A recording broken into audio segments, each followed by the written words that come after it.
Hi అండి, అందరికీ నమస్తే. మన వీడియో ఫస్ట్ టైం చూసినట్లయితే లైక్ చేసి సబ్స్క్రైబ్ చేయండి అబ్బా. మీరు ఇచ్చే ఒకే ఒక లైక్ ఎంతో ముందుకు తీసుకువెళ్తుంది. ఇప్పుడు మునగ చెట్టు మనము ఎంత బాగా కాయలు బాగా కాయడానికి కానీ పూత రాలిపోకుండా వీటి గురించి మనం చెప్పుకుందామండి.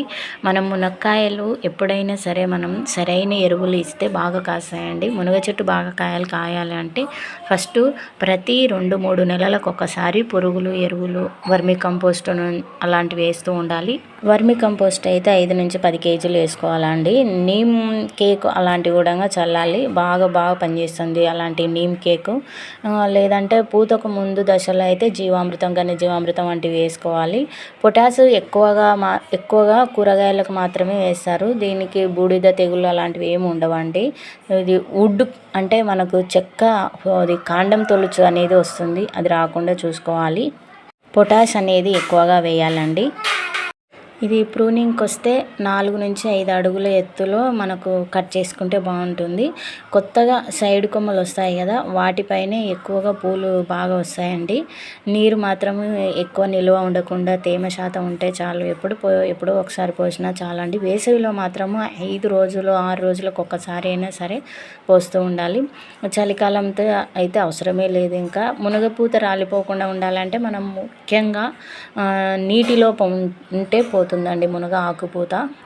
పొటాష్ తక్కువ ఉన్నా, నైట్రోజన్ తక్కువగా ఉన్నా, ఎక్కువైతే గాన ఇలాంటివి ఏవైనా సరే ఇలాంటి లోపాలు ఉంటే పూత అనేది రాలిపోతూ ఉంటుంది.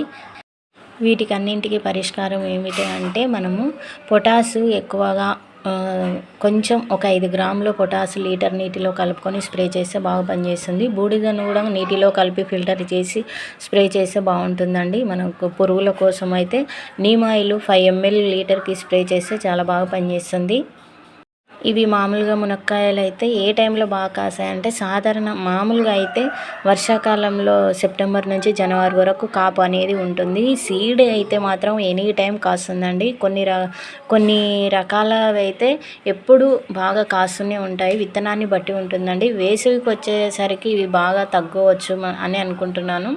కానీ సరైన నీరు ఉండి పొటాషియం ఇలాంటి కాల్షియం ఉన్నట్లయితే మనకు ఎనీ టైం కాస్తూనే ఉంటాయండి. ఇక్కడ మీరు చూస్తున్నది అసలు ప్రతి సీజన్లో కాస్తూనే ఉంటుంది. 3 సీజన్లో కాపు కాస్తూనే ఉంటుందండి. ఇది ఒకసారి ఆకు పూత మొత్తం రాలిపోయిందంటే మళ్ళీ నెక్స్ట్ టైం ఆకు పూత వచ్చి మళ్ళీ చిగురు వచ్చి ఈ విధంగా కాపు ప్రతిసారి పూత అనేది ఉంటుంది. అదే కానీ పెంచుకుంటున్నాం అనేదే కానీ మనం పెంచుకోవడం వరకే మన బాధ్యత, కానీ అది తెంపుకొని తినేంత వరకు మనకు బాధ్యత ఉండదు. ఎందుకంటే అది ఇష్టారాజ్యం స్వరాజ్యం. మనం ఒక దగ్గర మనకంటూ ఒక కాంపౌండ్ వాళ్ళు ఉన్నా కూడా మనం అంత స్వయంగా పెంచి పెద్ద చేసినా మనం ఏం తినలేము. ఎందుకంటే మనం వాటికి అంత స్వతంత్రం లేదు.